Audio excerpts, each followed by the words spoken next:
Okay, so if we move into your coaching career, so you started your own academy in 2007, and shortly after you took the head coach role of the Indian national team. A couple of things on this bit. You obviously had some reservations about taking the job. That was pretty well known in the news. And secondly, it's quite a large job to take as your first sort of coaching role outside of professional playing days. Yeah, I mean, I probably did it the wrong way around, you know. I didn't build my way up to my coaching career. I kind of went the other way. But I'd always been fascinated about the idea of coaching a team. I wasn't sure, to be honest with you, and that's why I just set up my own coaching academy. I had a lot of fun, just worked with about 20 players one-on-one, work on their batting techniques and stuff, and I really enjoyed that. But I always wanted to coach a team, you know, and yeah, the Indian offer came out the blue, to be honest. I think they'd been battling to find a new coach after Greg Chappell. Yeah. And I think they'd interviewed quite a few coaches from around the world. And I was probably the last resort kind of thing. You know, I didn't even apply for the job. I just got a phone call from Sunil Gavaskar and asked if I would consider coming for an interview. So, yeah, I just went for the interview. But I mean, literally, I got the job, I think, mainly because they enjoyed the fact that I'd had good success against India, to be honest with you, as a player. And that they felt that my personality and my style was what they were looking for. You know, if you remember the time with Greg Chappell, you know, I think Greg Chappell's a great coach. But it didn't seem to work. His style didn't seem to work with the Indian players. So they were probably looking for an individual who was, you know, I guess going to come in and just let them get on with things. I quite enjoyed going into that job with a blank sheet of paper, to be honest with you, because it really helped my coaching journey. And it made me realize right from the outset that, you know, the way South Africans play cricket, the way Englishmen play cricket, the way Australians play cricket, and the way Indians play cricket, and Pakistanis and Sri Lankans is all very different. Yeah. So it would have been naive of me to come in as a South African and say, well, we play cricket this way. So I'm going to influence you to try and look at it through these eyes. So it really helped me because I went on a fact-finding mission for the first 3 months of that job. Yeah, then you ended your stint with India by winning the World Cup in 2011. Again, quite some achievement. Was there certain things you focused on in order to get to that stage, or was it a sort of a longer process of where you know where they needed to improve on to get there? Yeah, listen, I always look back at that time as a privileged time of my life, but it was a journey, you know, and I look at coaching as a journey. Even if you're on a short campaign with a team, the journey, there's lots of moving parts and you have to get a lot right. So for me, when I look at that time, I look at it as a journey with a group of other people and all put the pieces of the jigsaw puzzle together for us in the end to win the World Cup. My role in that was for me to assist, well, to be the custodian, I guess, of the behaviors that we had agreed upon. Right. That were allow us to be a high-performing team, but also to have a lot of fun as a group of people. Yeah, so alongside that as well, you were also #1 test playing nation. Yeah. An achievement at the same time to have both disciplines ticked off. Not many teams have been able to do that. So I think we sat down as a group and we said, okay, you know, in the room, we've got enough talent to be the best cricket team in the world. We've got a great captain who's just won the 2007 T20 World Cup under Dhoni. And I think we kind of felt, listen, we're letting ourselves down a little bit here, not being at the level that we should be at, you know. So we sat down and we said, okay, what are the kind of things we've got to get better at here, you know? So it was a collaborative approach. We wrote the stuff down, and then really for me, it was my role as the leader just to check in every day and say, you know, if preparation and the quality of our preparation is going to be important to us as a cricket team, then every day I'm going to make sure that we do that. Yeah. You know, and you know, you could extrapolate that out even further to say, okay, what in preparation was important, you know, and we did, and I think we became a much more organized team. And then at the same time, we realized what our strengths were across all the formats. And then we really worked on our strengths and the areas that we felt opposition team could exploit. We spent a lot of time in that. To give an example, we realized in Test match cricket that if we don't get 8, 9, 10, and 11 batting really well, teams were going to exploit our tail end batting. And we wanted to make a play to become more resilient at the back end of innings. And the reason why is I looked at VVS Laxman's batting average, and his batting average batting at 6 for India was 42. And then I looked at a lot of his innings as he had the most amount of not outs of any Indian batsman in the team. And the reason being he's running out of partners. So we worked on a strategy to get our low order batsmen to be a little bit more resilient with their batting. That made a massive difference to our testing. Right. Yeah, no, it's fascinating. And then you, following that, took on a full-time role with South Africa. As a South African, this must have been a massive honour. And again, you led South Africa to being number 1 test-ranked team in the world. Yeah, so listen, I started with the South African team, and it was again a privilege to coach in your own country. My first priority with that team, as it was with Graham Smith, who I worked really well with, was Test match cricket. That was our first priority. You know, we were 4 years out from a World Cup. So we won a real mission for 2 years to say, okay, we want to become the number 1 test team in the world, and then we want to stay there. Yeah. For a period of time. So the first year we became the number 1 test team in the world, and number 2, in the second year we stayed there. You know, for a whole year we didn't lose a test match, I don't think. So I think what we would do is we were a team that was primed to be the number 1 test team in the world. And in those 2 years, we had a number of series, but in those 2 years, we had 3 innings where we bowled the opposition out for under 50. Right. 3 times we did that. So it was an amazing affirmation of the quality of our bowling unit. You know, we had Dale Stoney was already on fire. Morné Morkel was a great combination with Dale. And then we picked Vernon Philander. Yeah. And I mean, he came in and was a revelation right from the beginning of his career. So we had a gun seam attack. And then that kind of got us over the line in those test matches. I mean, you obviously worked with some fantastic players, and the likes of De Villiers, Smith, like you said. That must have been amazing having those sorts of players, you know, at your peril. Yeah, it was, you know, these guys are really talented batsmen, but like any player, you do need direction and you do need to be representing a higher purpose, you know, and that's for me what coaching is about. So my role with those guys is to build good relationships to make sure that they could thrive in the environment. Yeah.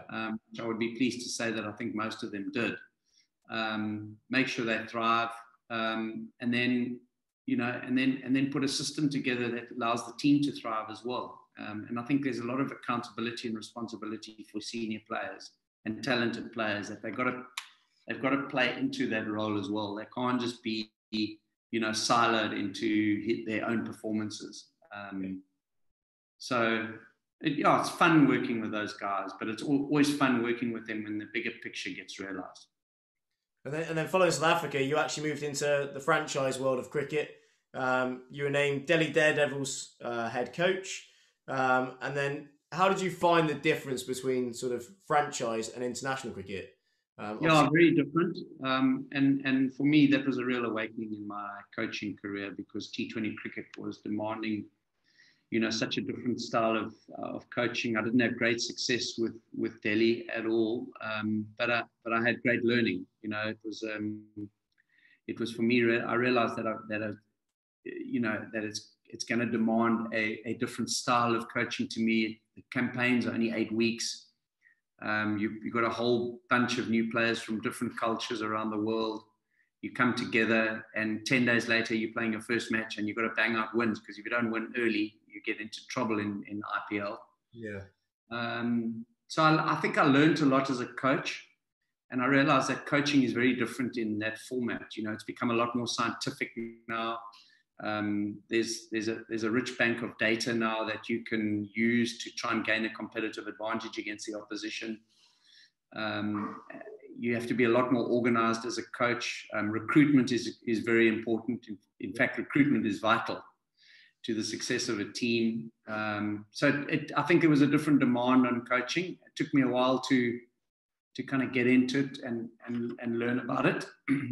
But funny enough, I've really started to enjoy it now.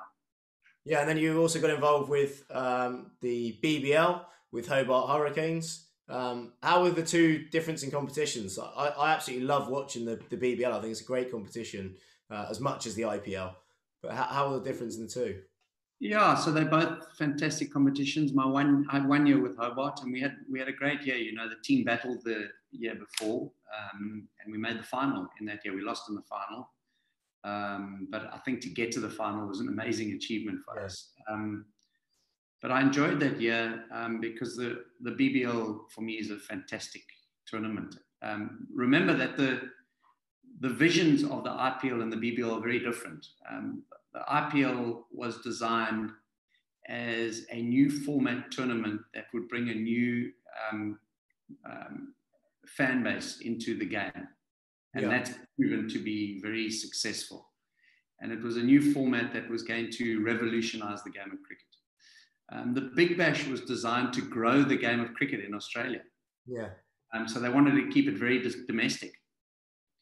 And also to bring obviously a new audience in. In fact, one of the biggest, if it's not the biggest, more women are watching BBL than men, I think. So it's become a very popular version of the game over there. The one thing I like about BBL is you can see it is inextricably linked to Australian cricket, whereas the IPL is an international tournament in India. Yeah. So you went back to the IPL as well in 2018, this time with Royal Challengers Bangalore, this time as a batting coach rather than sort of a head coach. How did you find that being a specific skills coach? And again, working with the likes of Kohli, De Villiers, etc. Well, I mean, I must say that, you know, the IPL as a domestic tournament, it's the best domestic tournament in the world. I mean, it is incredibly robust. It's rigorous. It demands a lot. There's a great hype around the games itself. So that IPL environment is amazing. And that year, our coaching staff was Dan Vittori was the head coach. Trent Woodhill was batting coach. I was batting coach as well. We had two batting coaches. Andrew McDonald was a bowling coach. Ashish Nehru was a bowling coach. And that was my most enjoyable coaching I've ever had. Yeah. Because every day we had 5 kind of elite coaches sitting down talking about best practice, you know, and then you had the Kohlis and the De Villiers and the great players along with it. So I really enjoyed that coaching year more than any other. Only because of the robust coaching conversations that we would have. Yeah, no, definitely. I mean, some pretty special coaches there in the same room. So with regards to coaching, so for you, obviously mentioned you like to build a relationship with that player first. Is that sort of like your key thing? Build a relationship with the player, and then sort of see how you can aid their game or help their game. Yeah, I think for me, the relationship plays a really important role in that. You know, I think one of the dangers we can have as coaches is that we tick the box in coaching, and ticking the box means your technique's not up to scratch. I've got the coaching skills to show you another technique, so you must come and listen to me. So we don't build context into our coaching interventions. So I'm very passionate around understanding what that context is, number one, and then having the skill sets as a coach to be able to manage that context really well. And when I talk about that context, I talk about before you intervene technically on someone's batting, you've got to understand the batsman. Yeah. You've got to understand what his needs are. You've got to understand what his strengths are. You've got to understand that if you are going to intervene technically into his game, how does that fit into his current game? You cannot compartmentalize technique and say, I think you need to pick the bat up differently. Or I think you need to change your grip. Or I think you need a new trigger. Yeah.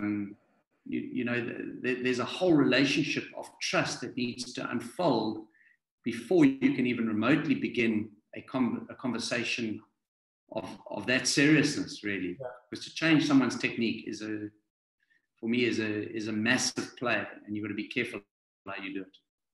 And then also alongside that, if you are going to change the technique, would you say that it has to be done in the off season, or is there times where you have changed stuff in season? So the first thing I would say is that the coach is not changing his technique; the player is. Yeah. Your role is to facilitate the journey of someone looking at his game differently. It's not to instruct to the player to say you've got to play the game differently. The player makes the decision always. Every player from the age of 10 through, to international standard. The player has to be given the opportunity to make the decision whether he wants to change his technique or not. Obviously, when you're working with a 10-year-old who doesn't always understand the bank of knowledge that might come from the coach, you will be a little bit more instructional, but I still think there's a skill set that is required to make sure that the player actually gets it. Yeah. A 10-year-old with a decent technique, and you're saying, I think you should do this because it's going to help you hit the ball in this area. You've got to explore that with the player rather than telling him that's the way to do it. And I think it requires very skillful coaching to be able to make that happen and to become a reality. I think as well, building on your question, for me, my priority in my coaching is to make sure that journey is realized by the player, and that the player gets what he wants to out of that relationship. Yes, we would have to play a leadership role in that, but it still comes from, everything's got to come from the player. Yeah. No, and then I'll answer the question. Sorry. Yeah. Good. No, yeah, definitely. Yeah. No, and then outside of coaching, you also most recently created a new company, Coach Ed, which Guernsey Cricket are fortunate to be involved with. Tell us a little bit about the background of Coach Ed and what it's aiming to achieve. Yeah, I mean, I'm passionate about coach education. I've been involved in coaching now since 2004. And,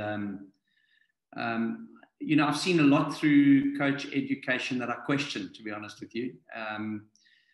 I believe that every coach should have alternative forms of coach education.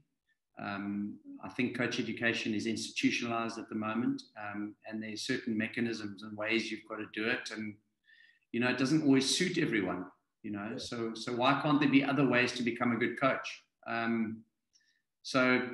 Coach Ed was engineered on the back of the experiences largely that I'd had through my coaching journey, which was, alternative to say the least. It wasn't mainstream. And I've been very fortunate along the way to engage with the best coaches in the world, and the best players. And I've realized there are many different ways to learn how to be a good coach. And I think that the designing of Coach Ed was to create a platform that allowed people to engage coaching in a different way. But the most important thing is that ultimately you want to have reach. You want to be able to get alternative coach education to as wide an audience as possible. Right. And we felt that the only way you could do that was online. I mean, there's no other way that you could create alternative coach education mechanisms globally without doing that. Physical courses are not easy to attend, and they're very limited according to the number of people that can come on those courses and that are invited. Yeah. So for us, we wanted to customize coach education. We wanted to provide products that coaches could look at and say, I need to learn more about that. And provide them with options, to be able to do that. So I think the one thing that we're very excited about in coach education is that we're continually producing courses. So we've got a whole bank of courses coming up in the next few months that is going to allow coaches to say, okay, I think I need a certificate in performance and video analysis. And I probably just need an introductory course. So we're going to help you with an introductory course, to allow you to customize your coach education. Yeah, I think like you said there, that when you do the actual coaching badges, it's over a sort of a 3-day weekend. You're trying to cram as much as you can in, but the advantage of online, I guess you can revisit anything that you do and go back over it. Yeah, and you become part of that coach education community. I mean, we've got now 3,000 registered coaches on the CoachEd platform, and some of them are engaging in weekly webinars. Others are engaging in the library. Some are doing the accreditation. Others on the elite course. And as we build up the courses, we're providing more options for people to become part of the community. And I think we as coaches, I've never been part of a coaching community, never in my entire 17 years of coaching. But my coaching community is having a conversation with the opposition coach after a game. Yeah. That's been about it. I think the one privilege that we've got is we've had some amazing contributions to the platform from, 50 or 60 of the best coaches in the world. And that's really exciting. Yeah. No, definitely. No, we're really looking forward to getting started on it for Guernsey Cricket. But yeah, just to finish off, just some quick fire questions. It can be either answered with from a playing spin or a coaching spin. Some are more orientated towards playing, but who is the quickest bowler you faced? Shire Bakhtar, without a doubt. And then the toughest bowler, who might not necessarily be the quickest? Glenn McGrath, great bowler to left-handers. Left-handers get away with angle, but he cut off angle, made us play most of the balls. Right. And then your favourite ground to play at? Good one. I would say Lords. I think it's a great cricketing experience. Lords. Everyone would say normally their home ground. I actually played really poorly at Newlands in Cape Town, which was my home ground. So Lords for me would be the best cricket experience I've ever had. Right. And then your favourite memory playing and coaching? I think playing, having success with a team is incredible. And my favourite playing times was the 3 years I had with the South African ODI team between 96 and 99. We had at that point an 80% win ratio, which is still, I think, a record. And it was just a great time for us all to play in that team. From a coaching perspective, without a doubt, my 3 years with the Indian team was as cherished a memory as I'll ever have. And then your favourite coach and why? Favourite coach? I would say the coach that had the biggest impact on my cricket career was Duncan Fletcher. Why? I think he was an incredible individual coach for me. I think he understood my game and what was required, and I think he pressed the right buttons. And a lot of my coaching comes from his thinking. The one thing he did really well with his players is he provided options for his players. Yeah. And then the final one, the best player that you've played with and the best player you feel you've coached. Best player I played with, Jock Callis, without a doubt. Stand out. I played a lot of cricket with him. We batted a lot together. Without a doubt, the best player I ever played with. He's also the best. What's that? He's also now getting into coaching as well, so you can do some work with him. Yeah, exactly. The best batsman that I played against, when you say player, I probably need to break it up, but the best batsman I played against was Brian Lara. Yeah. Aggressive player, scored at a big strike rate and scored big hundreds. Yeah. The best bowler was best seamer was Glenn McGrath, and the best spinner, I would say, probably neck and neck, Muralitharan and Shane Warne. Shane Warne, a great spin bowling package. Muralitharan, I think, was an exceptional off spinner, especially to left-handers. Yeah. No, excellent. Thanks very much for taking your time out to jump on the podcast.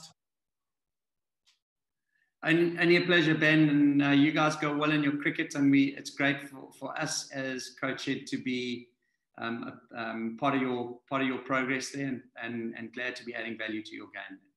No, thank you very much. It's been an absolute pleasure.